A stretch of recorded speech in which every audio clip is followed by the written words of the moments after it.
முக்கிய செய்திகள். மியான்மரில் நிலநடுக்கம் பாதித்த பகுதியில் தற்காலிக மருத்துவமனைகள். ஆபரேஷன் பிரம்மா என்ற பெயரில் நிவாரண உதவிகளுடன் களமிறங்கிய இந்தியா. மத்திய பாஜக அரசின் தவறான நிர்வாகத்தால் வங்கித்துறையில் நெருக்கடி. நேர்மையான ஊழியர்கள் பாதிக்கப்படுவதாக ராகுல் காந்தி குற்றச்சாட்டு. சட்டப்பேரவை தேர்தலில் யாருக்கு இரண்டாவது இடம் என்பதில்தான் போட்டி. ஆளுங்கட்சியாக விரும்பி எதிர்க்கட்சியாக போட்டி போடும் அதிமுக என ஸ்டாலின் விமர்சனம். சுயநிதி மருத்துவக் கல்லூரிகளின் கட்டணத்தை மறுபரிசீலனை செய்ய வேண்டும். கல்வி கட்டண நிர்ணய குழுவுக்கு சென்னை உயர்நீதிமன்றம் உத்தரவு. நீட் தேர்வை ரத்து செய்தால்தான் கூட்டணி என்று பாஜகவிடம் சொல்ல தயாரா? எடப்பாடி பழனிசாமிக்கு தங்கம் தென்னரசு கேள்வி. வணக்கம். மியான்மர் நிலநடுக்கத்தில் உயிரிழந்தோர் எண்ணிக்கை 1644 அதிகரித்துள்ள நிலையில் இந்திய அரசு ஆபரேஷன் பிரம்மா என்ற பெயரில் அந்நாட்டிற்கு நிவாரணப் பொருட்களை அனுப்பியுள்ளது. அண்டை நாடான மியான்மரில் மோனிவா நகருக்கு அருகே நேற்று முன்தினம் 7.7 என்ற ரிக்டர் அளவில் பயங்கர நிலநடுக்கம் ஏற்பட்டது. இதில் பல்வேறு நகரங்களில் உள்ள கட்டிடங்கள் குலுங்கின. அடுத்தடுத்து அதிர்வுகள் ஏற்பட்டதால் மியான்மரின் மண்டலே நகரில் உள்ள மசூதிகள், வீடுகள் இடிந்து விழுந்தன. அங்குள்ள பழமையான அரண்மனையும் இடிந்து விழுந்தது. ஏராளமானோர் உயிரிழந்தனர். இந்நிலையில் நேற்று மீண்டும் நிலநடுக்கம் ஏற்பட்ட நிலையில் கட்டிட இடிபாடுகளில் சிக்கி உயிரிழந்தோரின் எண்ணிக்கை 1500 கடந்துள்ளது. ஆயிரக்கணக்கானோர் காயமடைந்துள்ளனர். இதற்கிடையே மியான்மரின் ராணுவ ஆட்சித் தலைவரான மின் ஆங் ஹ்லேங்கிடம் பிரதமர் திரு மோடி தொலைபேசியில் பேசினார். அதைத் தொடர்ந்து நிலநடுக்கத்தால் பாதிக்கப்பட்ட மியான்மரின் யாங்கோன் நகருக்கு உணவு, கூடாரங்கள், அத்தியாவசிய மருந்துகள் என 50 டன் அளவிலான நிவாரணப் பொருட்களை இந்திய விமானப்படை விமானம் கொண்டு சேர்த்தது. பாதிக்கப்பட்ட பகுதியில் எக்ஸ்ரே கருவிகள் மற்றும் அறுவை சிகிச்சை கூடத்தை அமைக்கும் வசதிகளுடன் கூடிய தற்காலிக கள மருத்துவமனையும் அமைக்கப்பட்டு பாதிக்கப்பட்டவர்களுக்கு சிகிச்சை அளிக்க நடவடிக்கை மேற்கொள்ளப்பட்டுள்ளது. இந்திய கடற்படையின் 4 கப்பல்களும் தயாராக உள்ள நிலையில் மியான்மர் அரசு அனுமதித்தால் மணிப்பூர், மிசோரம் மாநிலங்கள் வழியாக நிவாரண உதவி அனுப்ப நடவடிக்கை எடுக்கப்படும் என அதிகாரிகள் கூறினர். நிலநடுக்கத்தின் அதிர்வுகள் அண்டை நாடான தாய்லாந்திலும் உணரப்பட்ட நிலையில் அந்நாட்டின் தலைநகர் பாங்காக்கில் முழுமையாக கட்டி முடிக்கப்படாத 30 மாடி கட்டடம் இடிந்து விழுந்ததில் உள்ளே சிக்கிக்கொண்ட தொழிலாளர்களின் எண்ணிக்கை 70 உயர்ந்துள்ளது. அங்கு உயிரிழந்தோர் எண்ணிக்கை தெளிவாக தெரியாத நிலையில் மீட்புப் பணிகள் முடுக்கிவிடப்பட்டுள்ளன. பாங்காக்கில் நிலநடுக்க நேரத்தில் குழந்தையை பிரசவித்த பெண் ஒருவர் அந்த அனுபவம் வாழ்நாளில் மறக்க முடியாதது என்று நெகிழ்ச்சியுடன் கூறினார். தாய்லாந்தில் 2000க்கும் மேற்பட்ட கட்டிடங்கள் சேதமடைந்துள்ள நிலையில் மீட்புப் பணிகள் தொடர்ந்தாலும் படிப்படியாக இயல்பு நிலை திரும்பி வருகிறது. இந்நிலையில் மியான்மரில் நிலநடுக்க சேதங்களுக்கு இடையே உள்நாட்டுப் போர் நீடிப்பது நிலவரத்தை மேலும் மோசமாக்கியுள்ளது. 2021ஆம் ஆண்டிலிருந்து ராணுவ ஆட்சி நடைபெற்று வரும் மியான்மரில் கட்டுப்பாடுகளை எதிர்த்து போரிடும் அரசு எதிர்ப்பு குழுக்கள் மீது மியான்மர் ராணுவம் விமான தாக்குதலை தொடர்வதற்கு ஐநா கண்டனம் தெரிவித்துள்ளது.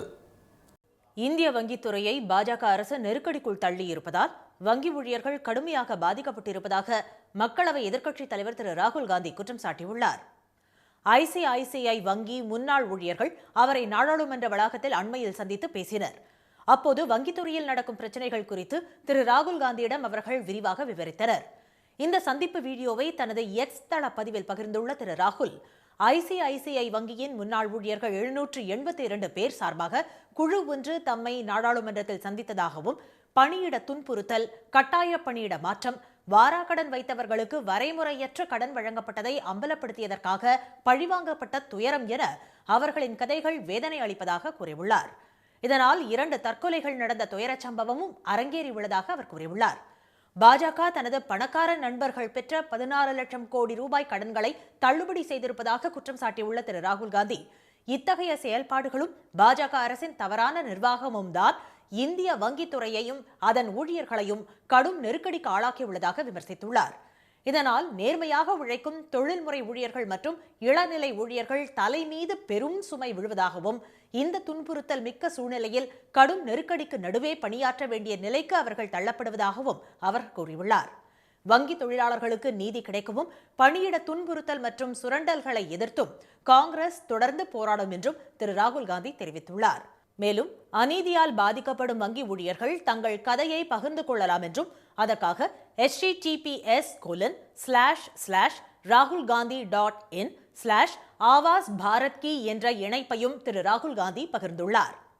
சட்டப்பேரவை தேர்தலில் யாருக்கு இரண்டாவது இடம் என்பதில்தான் போட்டி இருப்பதாக முதலமைச்சர் திரு மு க ஸ்டாலின் தெரிவித்துள்ளார். சென்னை பெரம்பூரில் நடைபெற்ற இஃப்தார் நிகழ்ச்சியில் கலந்து கொண்ட அவர் கொளத்தூர் தொகுதி இஸ்லாமிய பெருமக்களுக்கு ரமலான் பரிசு பொருட்களை வழங்கினார். விழாவில் பேசிய திரு ஸ்டாலின், மத நல்லிணக்கத்தை விரும்பும் இஸ்லாமியர்களையும் திமுகவையும் பிரிக்க முடியாது என்று கூறினார். இஃப்தார் விழாக்களை பலரும் நடத்துவார்கள், ஆனால் இஸ்லாமியர்களுக்கு ஒரு தீமை நடக்கும்போது வாயை திறக்க மாட்டார்கள் என்ற அவர், குடியுரிமை திருத்தச் சட்டமாக இருந்தாலும், காஷ்மீருக்கான 370வது பிரிவை ரத்து செய்வதாக இருந்தாலும், வக்ஃப் வாரிய சட்ட திருத்த மசோதாவாக இருந்தாலும் முதல் எதிர்ப்பு குரல் வருவது திமுகவிடமிருந்துதான் என்று அவர் கூறினார். வக்ஃப் வாரிய சட்ட திருத்த மசோதாவை திரும்பப் பெறக் கோரி தமிழ்நாடு சட்டப்பேரவையில் அண்மையில் தீர்மானம் நிறைவேற்றிய போது எதிர்க்கட்சித் தலைவர் எடப்பாடி திரு பழனிசாமி அதில் கலந்து கொள்ளவில்லை என்ற முதலமைச்சர், ஆனால் வக்ஃப் வாரிய திருத்த சட்டத்தை கொண்டு வரும் திரு அமித்ஷாவை ரகசியமாக திட்டம் தீட்டி யாருக்கும் தெரியாமல் டெல்லி சென்று அவர் சந்தித்து பேசியதை சுட்டிக்காட்டினார். அடுத்த ஆளுங்கட்சி என்று தம்மை பேசிக் கொண்டிருந்தவர் இப்போது 2வது இடத்திற்கு யார் வருவது என போட்டி போடும் நிலைக்கு தள்ளப்பட்டுள்ளார் என்றார் அவர். நாங்க தான் ஆளுங்கட்சின்னு சொல்லிட்டு இருந்தாரு யாரு, எதிர்க்கட்சி தலைவராக இருக்கக்கூடிய எடப்பாடி பழனிசாமி அவர்கள். இன்னைக்கு ஒருத்தருக்கு பதில் சொல்வதற்காக அவர் ஒரு பேட்டி தந்திருக்கிறார், நாங்க தான் அடுத்த எதிர்க்கட்சின்னு. ஆக ஆளுங்கட்சி சொல்லிட்டு எதிர்க்கட்சின்னு சொல்லக்கூடிய நிலைக்கு இன்னைக்கு தள்ளப்பட்டிருக்கிறாரு. இதுதான் இன்றைக்கு இருக்கக்கூடிய நிலை. ஆக இப்போ 2வது இடத்திற்கு யார் வருவது என்பதில் தான் இன்றைக்கு போட்டி ஏற்பட்டிருக்கிறது அவங்களுக்குள்ள. டெல்லியில் திரு அமித்ஷாவை சந்தித்த போது இருமொழி கொள்கை பற்றி அழுத்தமாக பேசியதாக கூறிய எடப்பாடி திரு பழனிசாமி மறுபடியும் டெல்லி சென்று வக்ஃப் வாரிய திருத்த மசோதா பற்றி பேசிவிட்டு வர வேண்டும் என்று திரு ஸ்டாலின் கூறினார். இதனிடையே முதலமைச்சர் வெளியிட்ட அறிக்கையில், அடுத்தவரை துன்புறுத்தி இன்பம் காணும் மத்திய பாஜக அரசு தமிழ்நாட்டு மக்களை அரசியல் ரீதியாக துன்புறுத்தி மகிழும் செயலை நிறுத்திக் கொள்ள வேண்டும் என்று கூறியுள்ளார். நிலுவையில் உள்ள மகாத்மா காந்தி தேசிய ஊரக வேலைவாய்ப்பு உறுதியளிப்பு திட்ட நிதியான ரூபாய் 4034 கோடியை உடனே விடுவிக்க வேண்டும் என்று வலியுறுத்திய அவர், கொளுத்தும் வெயிலில் பாடுபட்டோருக்கு உரிய கூலியை அளிப்பதற்கான நிதியை கூட மறுப்பது நிர்வாக தோல்வியே என விமர்சித்துள்ளார். மருத்துவம் மற்றும் பல் மருத்துவம் பயிலும் மாணவர்களிடம் அதிக கட்டணம் வசூலிப்பதை தடுக்கும் வகையில் தமிழ்நாடு முழுவதும் உள்ள சுயநிதி மருத்துவக் கல்லூரிகளுக்கான கல்விக் கட்டணத்தை மறுபரிசீலனை செய்யுமாறு கல்வி கட்டண நிர்ணய குழுவுக்கு சென்னை உயர்நீதிமன்றம் உத்தரவிட்டுள்ளது. தமிழகத்தில் உள்ள சுயநிதி மருத்துவக் கல்லூரிகளுக்கு கடந்த 2022-23, 2023-24 மற்றும் 2024-25 ஆகிய கல்வி ஆண்டுகளுக்கான கல்வி கட்டணத்தை நிர்ணயம் செய்து கல்வி கட்டண குழு கடந்த 2022 அக்டோபர் மாதம் உத்தரவிட்டிருந்தது. இந்த உத்தரவை மறுபரிசீலனை செய்யக்கோரி தமிழ்நாட்டில் உள்ள தனியார் சுயநிதி மருத்துவக் கல்லூரிகள் சார்பில் சென்னை உயர்நீதிமன்றத்தில் வழக்குகள் தொடரப்பட்டன. இந்த வழக்குகள் நீதிபதிகள் திரு S.N. சுப்பிரமணியம், திரு K. ராஜசேகர் ஆகியோர் அடங்கிய அமர்வில் நேற்று மீண்டும் விசாரணைக்கு வந்தது. அப்போது தனியார் சுயநிதி மருத்துவக் கல்லூரிகள் தரப்பில் ஆஜரான வழக்கறிஞர், கல்வி கட்டண குழு நிர்ணயம் செய்துள்ள கட்டணம் உச்சநீதிமன்ற உத்தரவுகளுக்கு எதிரானது என வாதிட்டார். இதனை மறுத்த அரசு வழக்கறிஞர், கல்வி கட்டண குழு அனைத்து அம்சங்களையும் ஆராய்ந்தே கட்டண நிர்ணயம் செய்துள்ளதாக கூறினார். இதில் உச்சநீதிமன்ற உத்தரவுகள் மீறப்படவில்லை என்றும் அவர் வாதிட்டார். இருதரப்பு வாதங்களையும் கேட்ட நீதிபதிகள், மருத்துவம் பயிலும் மாணவர்களிடம் அதிக கட்டணம் வசூலிப்பதை தடுக்கும் வகையிலும் கல்வி நிறுவனங்களை பாதுகாக்கும் வகையிலும் உச்சநீதிமன்ற உத்தரவுகளின் அடிப்படையில் கடந்த 2022 முதல் 2025 வரையிலான குறிப்பிட்ட கல்வி ஆண்டுகளுக்கு ஏற்கனவே நிர்ணயம் செய்துள்ள கல்வி கட்டணத்தை கட்டண நிர்ணய குழு மறுபரிசீலனை செய்ய உத்தரவிட்டனர். தற்போதுள்ள விலைவாசி உயர்வு மற்றும் இதர செலவினங்களையும் கருத்தில் கொண்டு சுயநிதி கல்லூரிகள் சமர்ப்பிக்கும் ஆவணங்களின் அடிப்படையில் புதிய கட்டணத்தை நிர்ணயம் செய்து அறிவிக்க வேண்டும் என உத்தரவிட்ட நீதிபதிகள் வழக்கை முடித்து வைத்தனர். தமிழகத்தின் நலன்களே முக்கியம் என்றால் நீட் தேர்வை ரத்து செய்தால் மட்டுமே கூட்டணி என்ற உறுதியை பெற்றுக்கொண்டு பாஜகவுடன் கூட்டணி அமைக்க அதிமுக தயாரா என்று எதிர்க்கட்சித் தலைவர் எடப்பாடி திரு பழனிசாமிக்கு தமிழக நிதியமைச்சர் திரு தங்கம் தென்னரசு கேள்வி எழுப்பியுள்ளார். சென்னை கிளாம்பாக்கத்தை சேர்ந்த மாணவி தர்ஷினி நீட் தேர்வு பயத்தால் தற்கொலை செய்து கொண்ட நிகழ்வை எக்ஸ் தளத்தில் பதிவிட்டிருந்த எடப்பாடி திரு பழனிசாமி, நீட் மரணங்களுக்கு திமுக அரசே முழு பொறுப்பு என்று கூறியிருந்தார். அதற்கு பதிலடி கொடுக்கும் விதமாக தனது எக்ஸ் தள பக்கத்தில் பதிவிட்டுள்ள திரு தங்கம் தென்னரசு, மத்தியில் இந்தியா கூட்டணியின் ஆட்சி அமைந்தால் நீட் தேர்வு ரத்து செய்யப்படும் என்று திமுக தலைவர் திரு ஸ்டாலின் உறுதியளித்திருந்ததையும் அதே உறுதிமொழியை திரு ராகுல் காந்தியையும் அளிக்க செய்திருந்ததையும் நினைவூட்டியுள்ளார். ஆனால் டெல்லியில் 3 கார்களை மாற்றி மாற்றி சென்று பிரத்யேகமாக யாரையும் சந்திக்க வரவில்லை என்று சொல்லிவிட்டு இரவோடு இரவாக உள்துறை அமைச்சர் திரு அமித்ஷாவை சந்தித்த எடப்பாடி திரு பழனிசாமி அவர்களே பாஜக அதிமுக கூட்டணி அமையும் என்று திரு அமித்ஷா இன்று கூட சொல்லியிருப்பதை சுட்டிக்காட்டியுள்ளார். தமிழகத்தின் நலன்களே உங்களுக்கு முக்கியம் என்றால் நீட் தேர்வை ரத்து செய்தால்தான் கூட்டணி என்று உறுதியை பெற்றுக்கொண்டு பாஜகவுடன் கூட்டணி வைக்க தயாரா என்றும் திரு தங்கம் தென்னரசு கேள்வி எழுப்பியுள்ளார். கேரளாவில் கோயில் ஒன்றில் மதச்சார்பின்மைக்கு சான்றாக இஃப்தார் நோன்பு திறப்பு நிகழ்ச்சி நடைபெற்றது பலரையும் கவர்ந்தது. கோழிக்கோடு வேலத்தை மடத்தில் உள்ள குன்னு பகவதி அம்மன் கோவிலில் ஒன்று கூடிய கோயில் நிர்வாகிகள் மற்றும் கிராம மக்கள் மாலை நடைபெறும் இஸ்லாமிய மக்களின் இஃப்தார் விருந்துக்கான உணவு தயாரிப்பில் ஈடுபட்டனர். சூடான பக்கோடாவில் தொடங்கி விதவிதமான காய்கறிகள், பழங்களை நறுக்கி வைப்பது வரை வேலையை பகிர்ந்து கொண்டவர்கள் மாலை கோயிலை நோக்கி வந்த இஸ்லாமிய மக்களை வரவேற்று அற்புதமான விருந்தை படைத்தனர். இந்து கோயில் நிர்வாகிகள் விருந்தை பரிமாற இஸ்லாமிய மக்கள் தங்கள் நோன்பை முடித்து ருசித்து உண்டு மகிழ்ந்தனர். ഇത്തരം നല്ല നല്ല അനുഭവങ്ങൾ ഇനിയും ഉണ്ടാവട്ടെ എന്നും ഇങ്ങനെയുള്ള അനുഭവങ്ങൾ എപ്പോഴും ഈ നാട്ടിൽ ഉണ്ടായിക്കൊള്ളുമെന്നും ഞങ്ങൾ പ്രത്യാശിക്കുകയാണ്. மத நல்லிணக்கத்தை வலியுறுத்தும் விதமாக கோழிக்கோடு பகவதி அம்மன் கோவிலில் 3வது ஆண்டாக இஃப்தார் நோன்பு திறக்கும் நிகழ்ச்சி நடத்தப்படுவது குறிப்பிடத்தக்கது. இனி வருவது செய்தி துளிகள். வெளிநாடுகளில் இருந்து இறக்குமதியாகும் கார்கள் மீது 25% வரி விதித்துள்ளதால் உள்நாட்டில் கார் விலையை உயர்த்தக்கூடாது என அமெரிக்க கார் நிறுவனங்களை அதிபர் ட்ரம்ப் எச்சரித்துள்ளார்.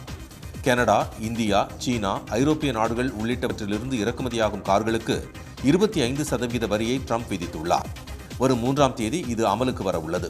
இந்நிலையில் இறக்குமதி செலவு அதிகரிப்பு காரணமாக வெளிநாட்டு கார்களை அமெரிக்காவில் இறக்குமதி செய்து விற்கும் நிறுவனங்கள் அந்த தொகைக்கு ஏற்ப உள்நாட்டில் தயாரிக்கப்படும் கார்கள் விலையை அதிகரிக்க திட்டமிட்டுள்ளதாக தகவல் வெளியானது. இதற்கு எதிர்ப்பு தெரிவித்துள்ள ட்ரம்ப் பொருளாதார வளர்ச்சியை மேம்படுத்தும் நடவடிக்கைக்கு உள்நாட்டு நிறுவனங்கள் ஒத்துழைக்க வேண்டும் என கேட்டுக் கொண்டுள்ளார். மியான்மர், தாய்லாந்தில் நிலநடுக்கத்தால் பாதிக்கப்பட்ட தமிழர்கள் தொடர்பு கொள்வதற்கான உதவி எண்களை அயலக தமிழர் நலத்துறை அறிவித்துள்ளது. 180030093793 +91806900099001 +918069000990 ஆகிய எண்களில் தொடர்பு கொள்ளலாம் என்றும் அந்நாடுகளில் உள்ள தமிழ்ச் சங்கங்கள் மூலம் மீட்பு நடவடிக்கைகளில் பங்கேற்கலாம் என்றும் தெரிவிக்கப்பட்டுள்ளது. கவுண்டரில் எடுத்த ரயில் டிக்கெட்டை ஆன்லைன் மூலம் ரத்து செய்யலாம் என மத்திய அமைச்சர் திரு அஸ்வினி வைஷ்ணவ் தெரிவித்துள்ளார். IRCTC இணையதளம் மூலம் அல்லது 139 என்ற எண்ணில் அழைத்து கவுண்டர்களில் எடுத்த டிக்கெட்டை ரத்து செய்யலாம் என்ற அவர், ரத்து செய்த அசல் டிக்கெட்டை முன்பதிவு கவுண்டரில் கொடுத்து பணத்தை பெற்றுக்கொள்ளலாம் என்றும் கூறினார்.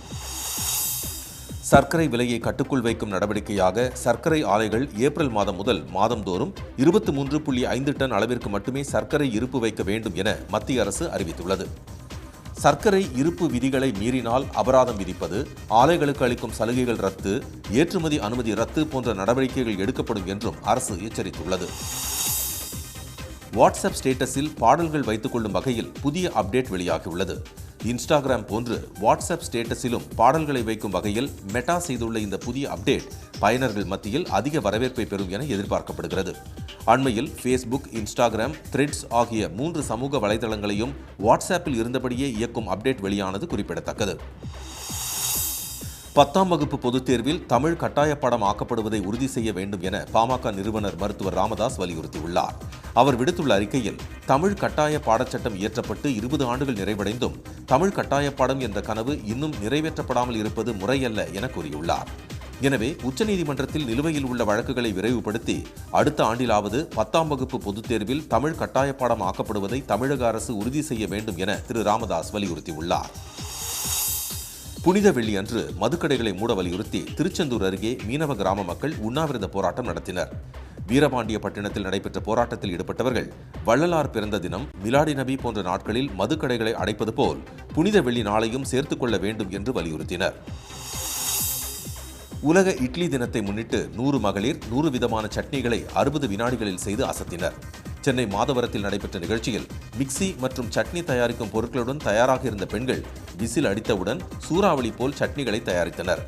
கோங்குரா சட்னி, முருங்கை இலை சட்னி, பொன்னாங்கண்ணி சட்னி, மேத்தி சட்னி, பச்சை மிளகாய் வேர்க்கடலை சட்னி, தயிர் வேர்க்கடலை சட்னி, ரசம் வேர்க்கடலை சட்னி, கருப்பு மிளகு வேர்க்கடலை சட்னி என வகை வகையாக தயாரித்து அவர்கள் அசத்தினர்.